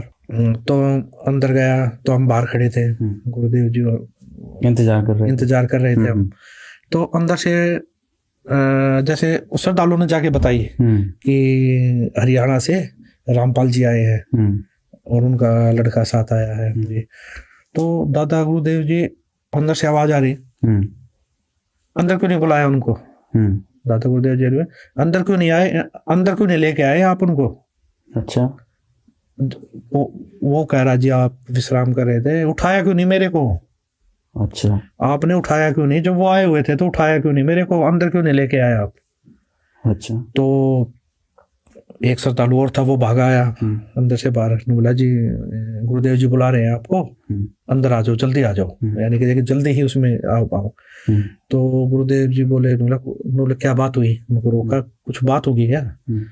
कि वो बोले कोई ऐसी बात तो नहीं होगी जिससे दादा गुरुदेव जी स्वामी रामदेव जी महाराज मुझसे नाराज हो गए हो कभी? कोई ऐसी बात तो नहीं हो रखी है? गुरु जी बोले, बोला नहीं जी नाराज नहीं, वो तो यूं कह रहे हैं, वो तो ये दादा गुरुदेव जी ये कह रहे हैं उनको पहले क्यों नहीं बुलाया? अच्छा। मुझे उठाया क्यों नहीं? वो तो इसलिए बोल रहे हैं। तो उसके बाद अंदर गए तो दादा गुरुदेव जी यूं देखकर, रूम था तो दादा गुरुदेव जी यूं देखकर, यूं गेट की तरफ देखकर यूं उठ रहे। अच्छा। यानी कि गुरु जी अंदर आए, उनको देखकर उठने लगे। अच्छा। अपनी चारपाई से। अच्छा। हाँ, उठने लगे तो गुरु जी, हम स्पीड से चल ही रहे थे, जाके गुरु जी के चरण लिए, चरण लेके गुरु जी के खड़े, तो दादा गुरु जी उठ रहे थे, उठते साथ बोले जी आप यहाँ बैठिए। अच्छा। दादा गुरुदेव जी बोले जी आप बैठिए। संत रामपाल जी महाराज, संत रामपाल जी महाराज जी को बोले जी आप बैठिए यहाँ। आप श्रद्धालु जो दो सेवक थे वो खड़े थे वहाँ, वो भी आश्चर्य में, दादा गुरु जी क्या बोल रहे हैं। और दादा गुरुदेव जी हाथ जोड़कर बोले जी आप बैठिए। तो गुरुदेव जी ने हाथ जोड़े, नौलाना ने नहीं जी आप बैठिए। गुरुदेव जी ये स्थान तो आपका है, आप बैठिए। गुरुदेव जी, दादा गुरुदेव जी भी यूं करके नहीं जी आप बैठिए। कम से कम 2-3 मिनट तक ये चीजें चलती रही। अच्छा। जैसे कोई घर में मेहमान आ जाता, हम कहते जी बैठिए, वो कहने नहीं जी पहले आप बैठिए। तो कम से कम 2-3 मिनट तक ये चीजें चली है, मैंने देखी है ये चीजें। बच्चा था उस समय, ध्यान नहीं था भाई इतना। सर ये तो जो आपने बताई ये बात बहुत ही अद्भुत है, क्योंकि सनातन धर्म में, हिंदू धर्म में, अपनी गुरु परंपरा में अगर देखा जाए तो गुरु पद उच्च होता है और शिष्य का स्थान जो होता है वो नीचे होता है। आज इस प्रकार से आप एक घटना का जिक्र कर रहे हैं, तो स्वामी जी अपने चारपाई पे संत रामपाल जी महाराज को बिठाने के लिए बोल रहे हैं। जी जी, ये चीजें मुझे भी, चलो उस समय बचपना था इतनी समझ में, लेकिन आंखों के सामने ये चीजें चल तो रही थी। ये क्या हुआ उस समय? हाँ, ये क्या हो रहा है। और उस समय 2 सेवक भी वहीं खड़े, वो भी आश्चर्य में, उनकी भी वो भी यूं देख रहे बिल्कुल ये चीजें, स्वामी रामदेव जी महाराज जी मतलब क्या कर रहे हैं। तो ये चीजें 2-3 मिनट तक चली, वो मैंने देखी वहां पर। वो चीजें जब देखी तो गुरुदेव जी ने बड़े ही मतलब ये लगा लिए, बड़े याद हिंसा से कई बार प्रार्थना करने के बाद स्वामी रामदेव महाराज जी को चारपाई पे वापस बैठाया। फिर भी स्वामी रामदेव महाराज जी ये बोले वहां नहीं, चारपाई पे बैठो आप भी। गुरु जी को बोला आप चारपाई पे बैठो, फिर भी अच्छा। नीचे नहीं बैठना है। गुरुदेव जी ने चरण पकड़े और गुरु जी के चरण लिए, चरण लेके गुरुदेव जी नीचे बैठ गए, चरण दबाने लगे। गुरुदेव संत रामपाल जी महाराज जी बोले, जी संत रामपाल जी महाराज जी चरण सेवा करने लगे, तो मैं भी चरण सेवा करने लग गया। तो स्वामी रामदेव जी महाराज जी तब भी मैं देख रहा था, उस समय भी बड़े ही गुरुजों की तरफ देखते रहे, फिर भी मतलब यूं देखते रहे, गुरुजों की तरफ देखते रहे। अच्छा। हाँ, ये चीज बड़ा ही अचंभित लगी उस समय, मैं देख रहा था मैं ये क्या चीज है क्या नहीं। श्रद्धालु जो सेवक खड़े थे वो तो मतलब ये लगा लीजिए देखते ही रहे, बिल्कुल आंखें फटी की फटी रह गई उनकी। दादा गुरुदेव जी क्या इतना महत्व दे रहे हैं, क्या बात है। तो ये चीजें मैंने देखी उस समय। तो ये चीजें जो समझ में आ रही हैं, ये चीजें तो जैसे सत्संग सुनने को मिले, संत रामपाल जी महाराज जी को पता लगा। उस समय भी आज से 600 साल पहले भी ये घटना घटी थी। अच्छा, कैसे? ये जिस समय कबीर परमात्मा जी आए उस समय भी स्वामी रामानंद जी महाराज कबीर साहब जी के गुरु जी थे, नाम दीक्षा ली थी। तो कबीर परमात्मा स्वामी रामानंद जी महाराज जी को सतलोक दिखा के लाए, वो सचखंड दिखा के लाए, सारी इस काललोक का या इस पृथ्वी का लगा लीजिए जितने भी ब्रह्मांड है सब दिखाया उन्होंने, उनको उनके बारे में जानकारी दी। तो ये सारी जानकारी मिलने के बाद स्वामी रामानंद जी महाराज जी को भक्ति का ज्ञान हो गया, उस सचखंड का ज्ञान हो गया। तो इसी प्रकार स्वामी रामानंद जी महाराज जियों ने कबीर परमात्मा को हाथ जोड़कर प्रार्थना की कि जी आप मुझे नाम दीक्षा दीजिए, आप ही परमात्मा हो। जब उनको ज्ञान होगा उन्होंने बोला आप ही परमात्मा हो। अच्छा। तो मैं कैसे बैठ सकता हूँ जी ऊपर, कैसे मैं आपका गुरु हो सकता हूँ। तो ये चीजें जब देखी, ये चीजें उस समय भी ये घटना घटी थी, ये विचित्र घटना हुई थी उस समय भी। तो स्वामी कबीर परमात्मा ने स्वामी रामानंद जी महाराज जी को भी यही बोला था उस समय कि जी गुरु और शिष्य, गुरु और शिष्य का नाता है, ये बना रहेगा, ये भक्ति काल का कलयुग तक। कबीर परमात्मा बोले ये चीजें चलेंगी और वहां तक लेके जानी है हमें, तो आप मेरे गुरु रहो, मैं आपका शिष्य रहूंगा। और ये भक्ति, जो भक्ति युग है, ये गुरु शिष्य का नाता बना रहेगा, ये मेरी आपसे प्रार्थना है। तो ये चीजें अब जो देखने को मिल रही है, ये चीजें कुछ मुझे तो लगा वही बिल्कुल, ये तो वही घटनाक्रम जो अभी आपने 600 वर्ष पहले कबीर जी का बताया, वही घटनाक्रम इस समय आपने जो देखा, ये तो बहुत ही अद्भुत बात है। जो हमारे दर्शक हैं वो इस घटना को देखकर समझ सकते हैं कि ये तो बिल्कुल प्रत्यक्ष दृष्टा थे मनोज जी वहाँ पर। और जो ये घटनाक्रम हुआ, इससे संत रामपाल जी महाराज के जो भक्त हैं वो समझ सकते हैं कि संत रामपाल जी महाराज कौन है। ये तो सर बहुत ही अद्भुत आपने घटना बताई है। इसके साथ सर कोई और याद जुड़ी हो? उसके बाद मैं बताना चाहूंगा एक और अद्भुत जो घटना घटी है मेरी आंखों के सामने, वो भी बताना चाहूंगा आपको जी। मैंने क्या देखा, एक बार स्वामी रामदेवानंद जी महाराज जी बैठे हुए और सैकड़ों की संख्या में श्रद्धालु बैठे हुए।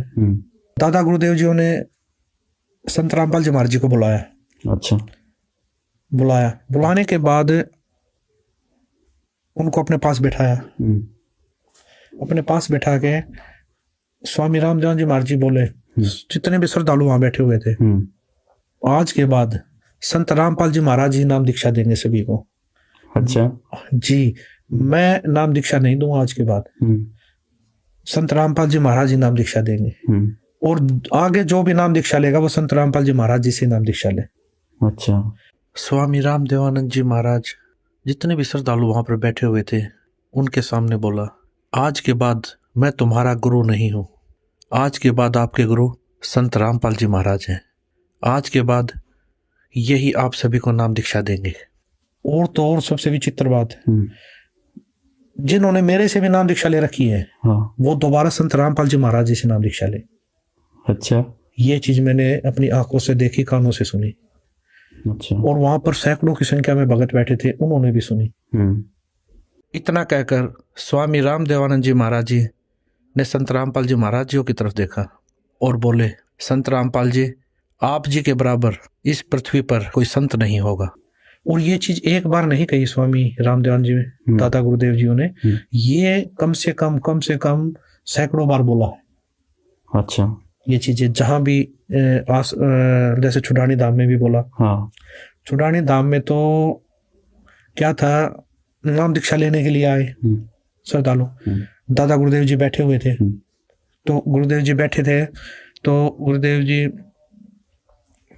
जी ने बोला, जो सेवक थे, संत रामपाल जी को बुला के लाओ। तो गुरुदेव जी साइड वाले रूम में थे उस समय, श्रद्धालुओं को समझा रहे थे, जो नए भगत थे उनको तत्व ज्ञान बता रहे थे। तो दादा गुरुदेव जी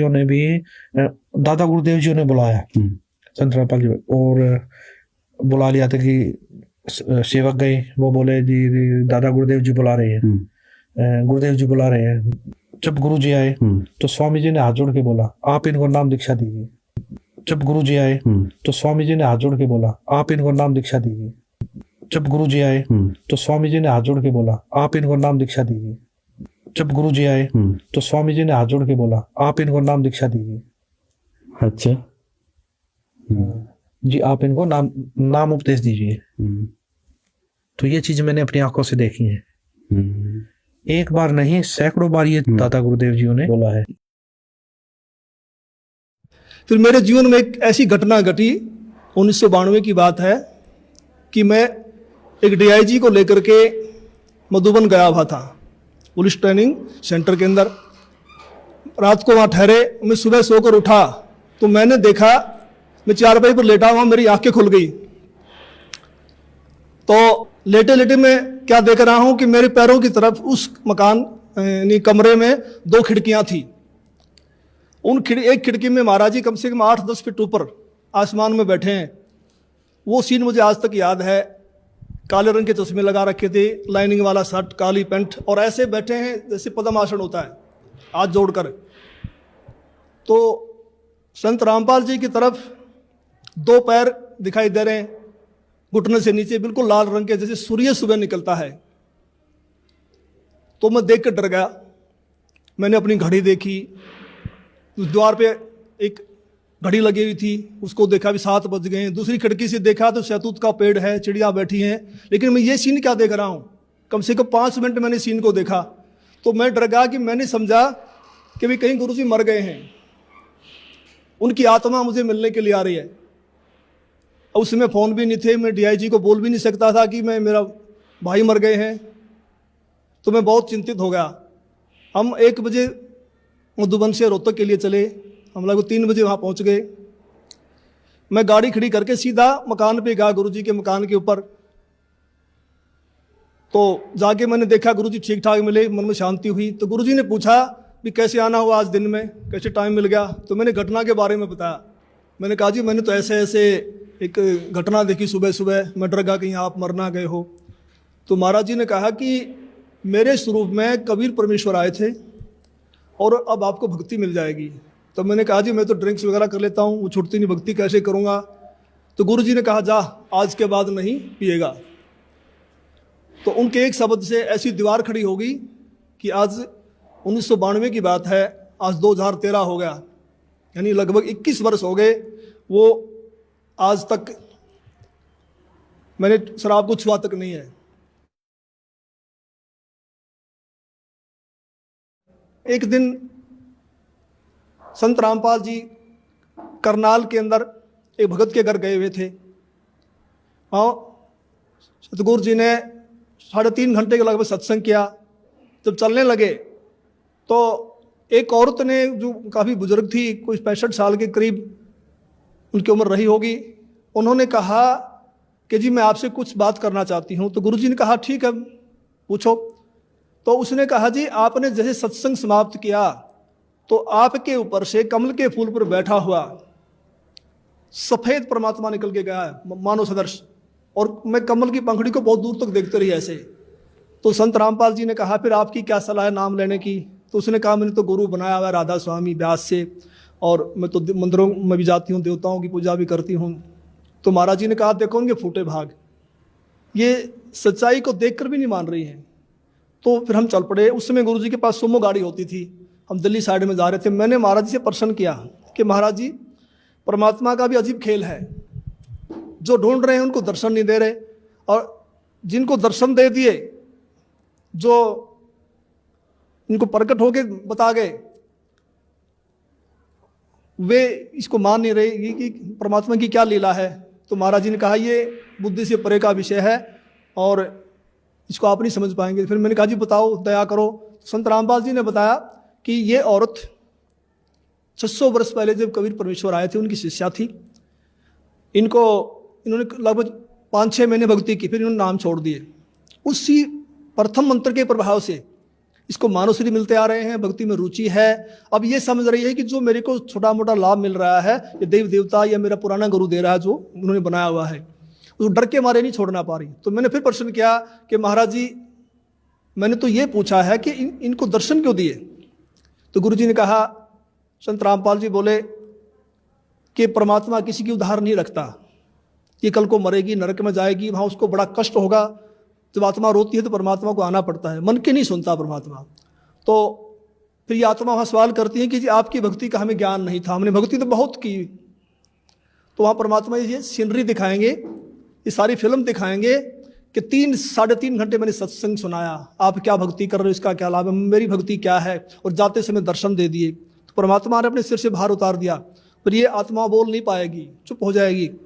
तो मेरा भगत समाज से यही बार बार निवेदन है कि ऐसा मौका बार बार नहीं आता, तो संत रामपाल जी की शरण में आकर के अपना आत्म कल्याण करवाएं।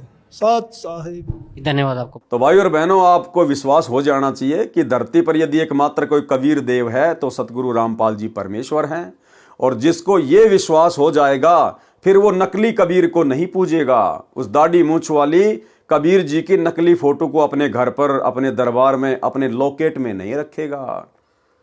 और यदि इतना सब कुछ आंखों के सामने प्रमाण देखने के बावजूद भी उस नकली कबीर की फोटो को अपने लॉकेट में रखेगा, घर के दरबार में फोटो में रखेगा, घर की दीवारों पर रखेगा, जून के महीने में उसका कबीर प्रकट दिवस मनाएगा, उस नकली मुर्दा फोटो को दंडवत करेगा, तो भाई और बहनों वो आत्मा फिर मोक्ष प्राप्त करने के लक्षणों युक्त नहीं है। परमेश्वर कबीर जी ने कहा, हे स्वामी जी, गुरु जी तो आप ही रहो, मैं आपका शिष्य हूं। ये गुरु परंपरा बनाए रखने के लिए अति आवश्यक है।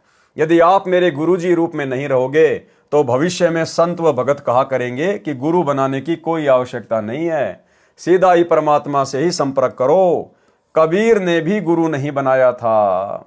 हे स्वामी जी, काल प्रेरित व्यक्ति ऐसी ऐसी बातें बनाकर श्रद्धालुओं को भक्ति की दिशा से भ्रष्ट किया करेंगे तथा काल के जाल में फांसे रखेंगे। इसलिए संसार की दृष्टि में आप मेरे गुरुजी की भूमिका कीजिए तथा वास्तव में जो साधना की विधि मैं बताऊं आप वैसे भक्ति कीजिए।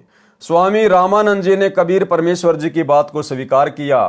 कबीर परमेश्वर जी एक रूप में स्वामी रामानंद जी को तत्व ज्ञान सुना रहे थे तथा अन्य रूप धारण करके कुछ ही समय उपरांत अपने घर पर आ गए, क्योंकि वहां नीरू तथा नीमा अति चिंतित थे। बच्चे को सकुशल घर लौट आने पर नीरू तथा नीमा ने परमेश्वर का शुक्रिया किया।